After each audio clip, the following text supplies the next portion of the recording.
اللهم صل على محمد النبي الأمي وعلى آله وسلم.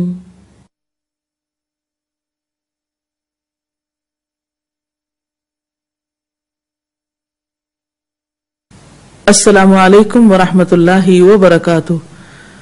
نحمده ونصلي على رسوله الكريم. اما بعد فاعوذ باللہ من الشیطان الرجیم. بسم اللہ الرحمن الرحیم. رب اشرح لي صدری ويسر لي امری واحلل عقدۃ من لسانی یفقهوا قولی. عن ابن عباس رضی اللہ عنہما انه دفع مع النبي صلى الله عليه وسلم يوم عرفة فسمع النبي صلى الله عليه وسلم وراءه زجرا شديدا وضربا للإبل فأشار بصوته إليهم وقال أيها الناس عليكم بالسكينة فإن البر ليس بالإيداع. رواه البخاري.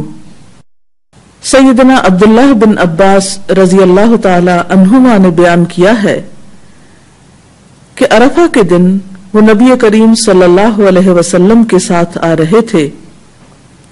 رسول اللہ صلی اللہ علیہ وسلم نے پیچھے سخت شور، ڈانٹ ڈپٹ اور اونٹوں کی مار دھاڑ کی آواز سنی تو آپ صلی اللہ علیہ وسلم نے اپنے کوڑے کے ساتھ ان کی طرف اشارہ کرتے ہوئے فرمایا، لوگو سکینت اختیار کرو، یقیناً نیکی تیز رفتاری کا نام نہیں ہے. رسول اللہ صلی اللہ علیہ وسلم کے اس فرمان میں ہمیں ایک بہت اہم ہدایت ملتی ہے، اور وہ ہے کہ نیکی تیز رفتاری کا نام نہیں. اس سے مراد یہ ہے کہ ایسی تیز رفتاری جو دوسروں کے لیے اذیت کا باعث ہو، تکلیف کا باعث ہو، تو خواہ وہ نیک کام میں ہی کیوں نہ ہو، وہ ناپسندیدہ ہے. حدیث کے الفاظ سے پتہ چلتا ہے کہ اللہ کے رسول صلی اللہ علیہ وسلم حج کے موقع پر لوگوں کے ساتھ تھے. عرفہ کا دن تھا، اور جیسا کہ سب جانتے ہیں کہ عرفہ کے دن سورج کے غروب ہونے کے بعد لوگ عرفات سے مزدلفہ کی طرف جاتے ہیں، اور دن بھر کی مشقت کے بعد سبھی یہ چاہتے ہیں کہ فوراً مزدلفہ تک پہنچیں اور رات کو آرام کریں.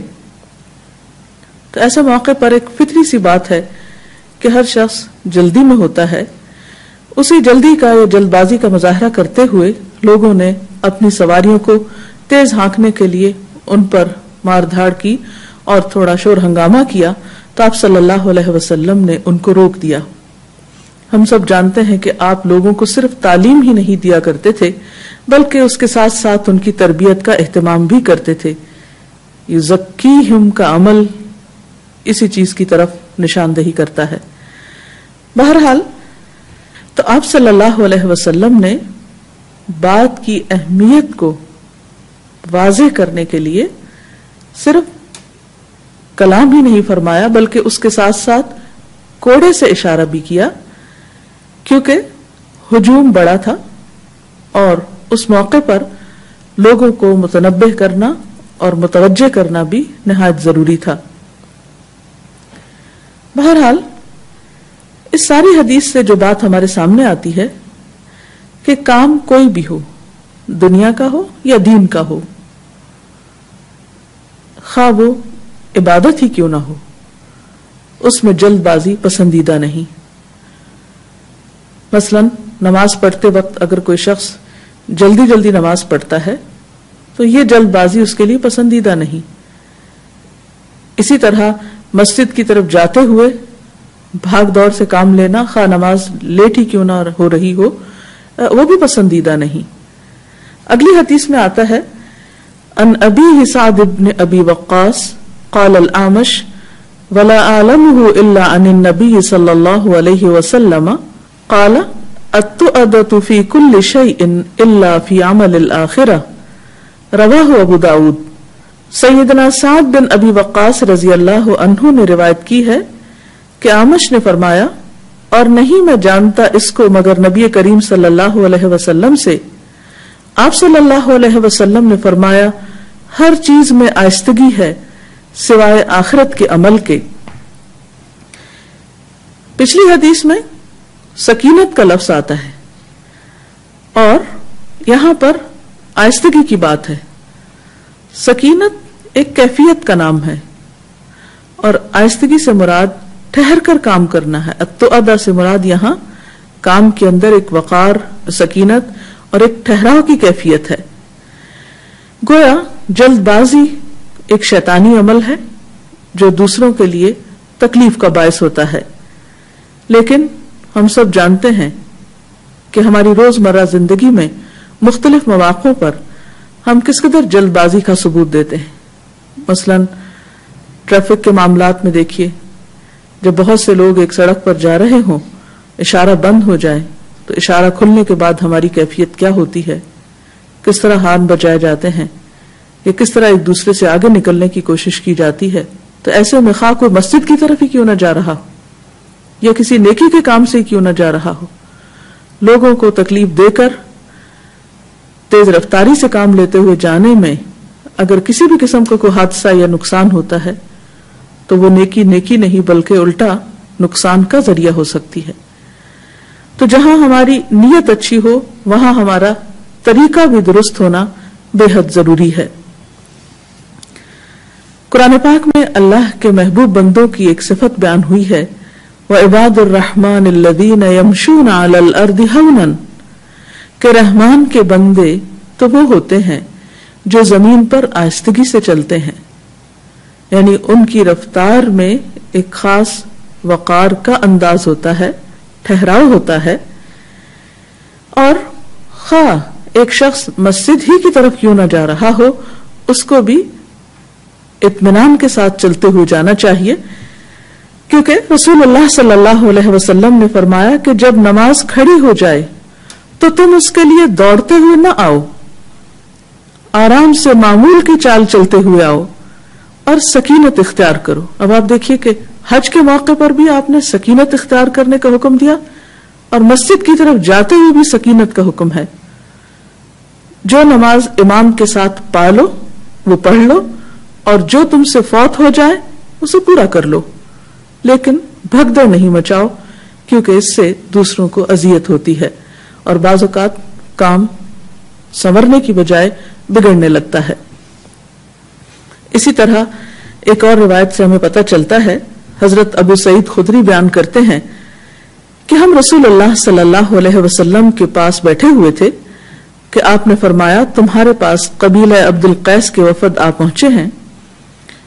حالانکہ وہ وفد کسی کو نظر نہیں آ رہے تھے، لیکن آپ کو چونکہ اللہ تعالیٰ کی طرف سے بہت سی باتوں کی خبر دی جاتی تھی. وہ کہتے ہیں کہ ہم ابھی اسی حالت میں تھے کہ وہ وفد آ پہنچے. وہ اپنی سواریوں سے اترے اور اترتے ہی آپ کے پاس آ گئے، یعنی جو ہی آ کے رکے فوراً سواریوں سے اترے اور تیز تیز آپ کے پاس آ کر بیٹھ گئے. مگر ان میں سے ایک شخص تھا جس کا نام اشج تھا، وہ پیچھے رہ گیا. وہ سب سے بعد میں آیا اور پھر ایک جگہ پر آ کر بیٹھا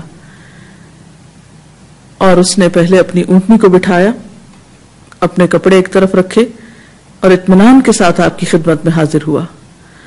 اس پر آپ صلی اللہ علیہ وسلم نے فرمایا کہ اے اشج، تم میں دو خصلتیں ایسی ہیں جنہیں اللہ تعالیٰ محبوب رکھتا ہے.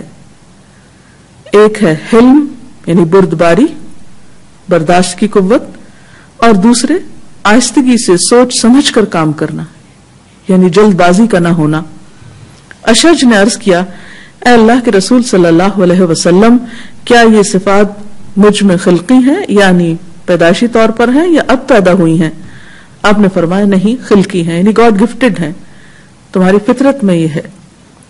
اس کا یہ مطلب نہیں کہ جس کو بائی برتھ یہ چیز نہ ملی ہو وہ کوشش بھی نہ کرے اور وہ یہ عذر تراش لے کیونکہ میرے اندر تو یہ ہے ہی نہیں صبر کا مادہ، یا میں تو کسی چیز پر رک نہیں سکتا اس لیے یہ کام کر نہیں سکتا، تو یہ چیز درست نہ ہوگی. ایک اور حدیث میں آتا ہے، حضرت سہل بن سعید ساعدی روایت کرتے ہیں کہ آپ صلی اللہ علیہ وسلم نے فرمایا کاموں میں تاخیر کرنا یعنی غور و فکر کے بعد کام کرنا، سوچ سمجھ کے کام کرنا اللہ تعالیٰ کی جانب سے ہے، اور کاموں میں جلدی کرنا شیطان کی طرف سے ہے، یعنی بے سوچے سمجھے بس کر ڈالنا، نہ کسی سے مشورہ کرنا، نہ اس کے نتائج پہ غور کرنا، بس جو دل میں آیا اس کو کر گزرنا، تو یہ چیز ناپسندیدہ ہے۔ پھر اسی طرح حضرت انس کہتے ہیں کہ ایک شخص نے آپ صلی اللہ علیہ وسلم سے عرض کیا، مجھے کوئی نصیحت فرمائیے۔ آپ نے فرمایا، اپنے کام کو تدبر کے ساتھ کرو، یعنی سوچ سمجھ کر کرو، اگر اس کا انجام اچھا نظر آئے تو کر ڈالو، اور انجام میں گمراہی اور خرابی نظر آئے تو اس کو چھوڑ دو۔ یعنی گویا آہستگی میں صرف چال کی آہستگی نہیں یا سستی سے کام کرنا مراد نہیں، بلکہ اس سے مراد ٹھہر کر، سوچ سمجھ کر اور خصوصاً انجام کو سامنے رکھ کر کام کرنا ہے۔ ایک اور حدیث میں آپ صلی اللہ علیہ وسلم فرماتے ہیں کہ نیک روش، آہستگی اور میانہ روی نبوت کے 24 اجزاء میں سے ہے، یعنی یہ نبوی اخلاق میں سے ہے کہ انسان سوچ سمجھ کر کام کرے، آہستہ آہستہ کرے اور میانہ روی کے ساتھ کرے۔ اس میں آپ دیکھیے کہ آہستگی میں جیسے کھانا کھانا ہے، تو اگر انسان تیز تیز کھانا کھاتا ہے تو اسے صحیح طرح چبا نہیں سکے گا، اور وہ چیز اس کے نظام ہضم پر ایک برا اثر ڈالے گی۔ اسی طرح اگر پانی پینا ہے تو کھڑے ہو کر اور ایک ہی سانس میں سارا پانی انسان پی جائے تو اس کی صحت کے لیے بھی نقصان دہ۔ اس کے برعکس اس معاملے میں نہیں، کھانے پینے تک کے معاملے میں یہ ادب سکھایا گیا کہ انسان بیٹھ کر کھائے، سکون سے کھائے، پانی پیتے ہوئے 3 سانس سے پانی پیے، ایک ہی دفعہ سارا اندر نہ انڈیلے جیسے کوئی جانور پی رہا ہو۔ تو یہ تمام اخلاق اور آداب نبوی اخلاق ہیں۔ اسی طرح حضرت ابو ذر کو آپ صلی اللہ علیہ وسلم نے نصیحت کی کہ ابو ذر، تدبر کے برابر کوئی عقل نہیں ہے، اور احتیاط سے زیادہ کوئی تقوی نہیں ہے، اور خوش خلقی سے بہتر کوئی حسب نہیں ہے۔ یعنی کسی بھی کام کو سوچ سمجھ کے کرنا نہایت عقل مندی کی بات ہے، لیکن انسان کی فطرت میں جلد بازی ہے، یہ انسان کی ایک کمزوری ہے، کیونکہ انسان نتائج جلدی چاہتا ہے، فوراً چاہتا ہے۔ اسی لیے آپ دیکھتے ہیں کہ آخرت کے بڑے بڑے اجر انسان کو بعض اوقات نظر نہیں آتے، اور اس کے مقابلے میں دنیا میں ملنے والا چھوٹا سا فائدہ انسان اس کی طرف تیزی سے بڑھتا ہے۔ کلا بل تحبون العاجلہ وتذرون الآخرہ، یہ ہرگز نہیں، بلکہ تم جلد ملنے والی چیز سے محبت رکھتے ہو اور آخرت کو چھوڑ دیتے ہو۔ تو یہ بھی دراصل انسان کی اسی جلد باز فطرت کا نتیجہ ہے۔ پھر اسی طرح ہم دیکھتے ہیں کہ اگر ہم آہستگی کا سبق سیکھنا چاہتے ہیں تو نظام فطرت کی طرف دیکھیں، کس طرح سورج آہستہ آہستہ نکلتا ہے کہ انسان کو محسوس بھی نہیں ہوتا، اس کی روشنی کم سے زیادہ کی طرف بڑھتی ہے۔ اسی طرح جب وہ طلوع ہوتا ہے تو آہستگی کے ساتھ طلوع ہوتا ہے، اسی طرح جب وہ غروب ہوتا ہے تو آہستہ آہستہ غروب کی طرف بڑھتا ہے، ایک دم روشنی اور ایک دم اندھیرا نہیں ہوتا۔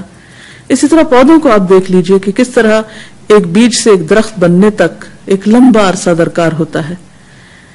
اسی طرح جب موسم بدلتے ہیں تو وہ بھی آہستہ آہستہ، تاکہ انسان کی فطرت اس سے مانوس ہو جائے۔ خود انسان جب پیدا ہوتا ہے تو کس حال میں ہوتا ہے، پھر کس طرح وہ جوانی کو پہنچتا ہے، پھر کس طرح بڑھاپے کو۔ تو گویا اللہ تعالیٰ کے نظام میں اور اللہ تعالیٰ کی اس کائنات میں اس تدبر اور اس آہستگی اور سکینت کی بہت ساری مثالیں ہیں، جس میں ہم سب کے لیے سبق کے بہت سے سامان ہیں۔ لیکن ساتھ ہی آپ نے یہ بات بھی فرمائی کہ الا فی عمل الآخرہ، جب آخرت کا عمل ہو تو اس وقت تم پھر پیچھے نہ رہو، جیسا کہ ایک اور جگہ پر آتا ہے وَسَارِعُوا إِلَىٰ مَغْفِرَةٍ مِّن رَبِّكُمْ وَجَنَّةٍ أَرْضُهَا السَّمَاوَاتُ وَالْأَرْضُ، اور جلدی کرو اپنے رب کی طرف سے آئی ہوئی مغفرت کی طرف اور اس جنت کی طرف جس کا عرض، جس کی وسعت آسمان و زمین کے برابر ہے۔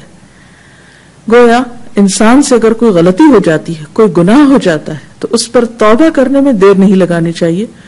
اس میں انسان سوچتا نہ رہے کہ اچھا جب حج پہ جاؤں گا تو توبہ کر لوں گا، یا جب فلاں عمر کو پہنچوں گا تو توبہ کر لوں گا۔ نہیں، اس کام میں انسان پھر دیر نہ لگائے۔ اسی طرح کسی فرض کی ادائیگی ہے یا کسی قرض کی ادائیگی ہے تو اس میں بھی انسان بلا وجہ تاخیر نہ کرے، سستی کا مظاہرہ نہ کرے. ہر نیکی میں انسان کو سبقت کرنی چاہیے. ففروا الی اللہ، اللہ کی طرف دوڑو. یعنی انسان جو بھی نیکی اور خیر اور بھلائی کا کام اپنے سامنے پائے تو اس میں پھر دیر نہ لگائے، یعنی اس کے کرنے میں ایسی سوچ سمجھ سے کام نہ لے کہ انسان اس کام سے رک جائے یا پھر اسے چھوڑ ہی دے. پھر اسی طرح بعض اوقات ہم اس بات کا خیال نہیں رکھتے کہ ہماری تیزی سے دوسرے لوگ کس قدر متاثر ہوتے ہیں. بعض اوقات جب ایک شخص شور مچاتا ہے، ایک شخص پینک ہی کرتا ہے، جلدی سے کام لیتا ہے، تو دوسرے لوگ بھی پریشانی کا شکار ہوتے ہیں، اس کا پورا ماحول اس سے متاثر ہوتا ہے. اور اس سے ایک خرابی نہیں رہتی بلکہ کئی خرابیوں کا سبب بن جاتی ہے. تو اس لیے نیکی کے کام میں جلدی لیکن بے صبری نہیں، جلدی ضرور مگر جلد بازی نہیں. اور دنیا کے باقی کاموں میں آہستگی اور سوچ سمجھ کے کام کرنا اور قدم اٹھانا ہے، خصوصاً انجام کو دیکھ کر. اس سلسلے میں اگر کوئی اور بات آپ کے ذہن میں ہو تو آپ کر سکتے ہیں. رسول اللہ صلی اللہ علیہ وسلم کی ایک اور حکمت سے بھرپور بات جس سے میں یہ سمجھی ہوں کہ سکینت کا تعلق جو ہے وہ انسان کی اسٹیٹ سے ہے، یا اس کی کیفیت جو کہ ایک اطمینان کی حالت میں ہو، نہ کہ اتنی ہیجان خیز ہو کہ دوسرے لوگوں کو تکلیف پہنچے. اور التودع کا تعلق یا آہستگی کا تعلق عمل کی رفتار سے ہے. تو کیا یہ بات درست ہے؟ جی ہاں، بنیادی طور پر سکینت جو ہے وہ کیفیت ہی ہے کہ انسان جو بھی کوئی کام کرے اس میں ٹھہراؤ ہو، جلد بازی نہ ہو، یعنی اس کے اندر بھی ایک اطمینان ہو اور اس کی ظاہری کیفیت سے بھی اطمینان ٹپکتا ہو. اور التؤدۃ یعنی آہستگی جو ہے وہ کام کی رفتار یا اس کی پیس سے متعلق ہے. آپ نے درست سمجھا ہے اس کو. اور کوئی بات آپ پوچھنا چاہیں؟ جی، ابھی جیسا کہ آپ نے فرمایا کہ تیز رفتاری جو ہے وہ دوسروں کے لیے اذیت کا باعث ہوتی ہے، تو اس کی کوئی عملی مثال اگر آپ اس سے واضح کر سکیں. جی،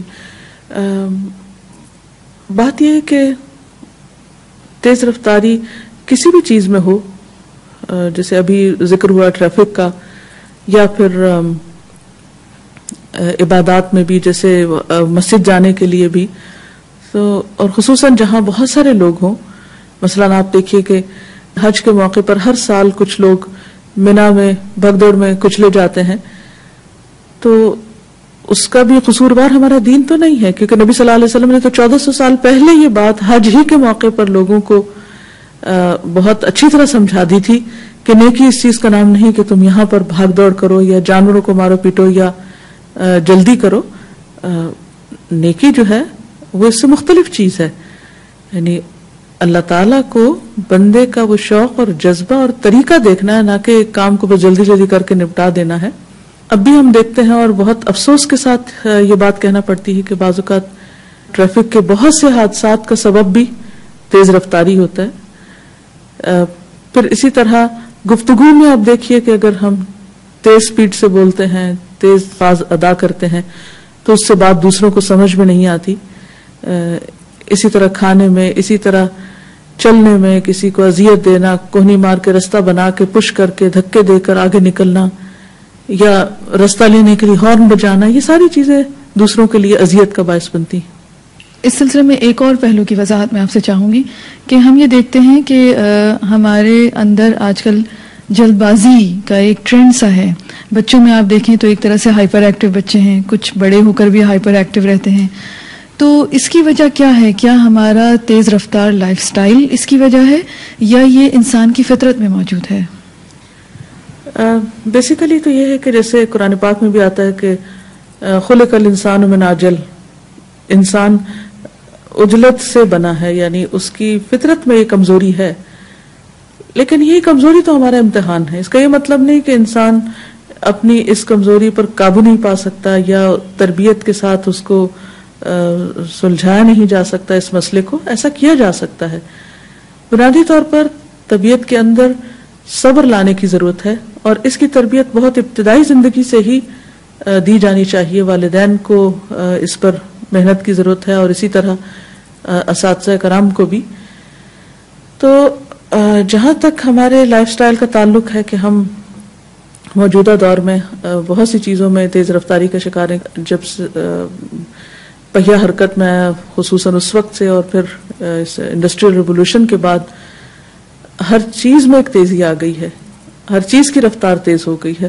تو قدرتی طور پر اس سارے ماحول نے انسان کے اوپر بھی ایک خاص اثر چھوڑا ہے اور اس کے اندر وہ جو ایک فطری کمزوری تھی وہ مزید ابھر آئی ہے, اور اس کے نتیجے میں ایک ہائپر ایکٹیو ہونا اور پھر اس کے نتیجے میں کئی بیماریوں کا شکار ہونا یہ بھی بہت عام ہو گیا, اور یہ بہت ساری نفسیاتی الجھنیں اور پریشانیاں بھی اسی کا نتیجہ ہیں. پھر آپ دیکھیں کہ ان سب کے پیچھے جو ہے وہ بے صبرا پن ہے. تو اس میں کوشش کی ضرورت ہے, ٹریننگ کی ضرورت ہے, ضبط نفس کی ضرورت ہے, برداشت کی ضرورت ہے. یہ چیز محض سڑک پر یا کسی کراؤڈ میں ہی نہیں, میں سمجھتی ہوں کہ زندگی کے ہر معاملے میں اس اخلاق کی ضرورت ہے اور اسے اپنے اندر پیدا کرنا چاہیے. اللہ تعالیٰ سے دعا ہے کہ وہ ہمیں بہترین اخلاق سے نوازے. اس کے ساتھ ہی ہمارے آج کے پروگرام کا وقت اپنے اختتام کو پہنچتا ہے. آپ سے اجازت چاہتے ہیں. السلام علیکم ورحمۃ اللہ وبرکاتہ.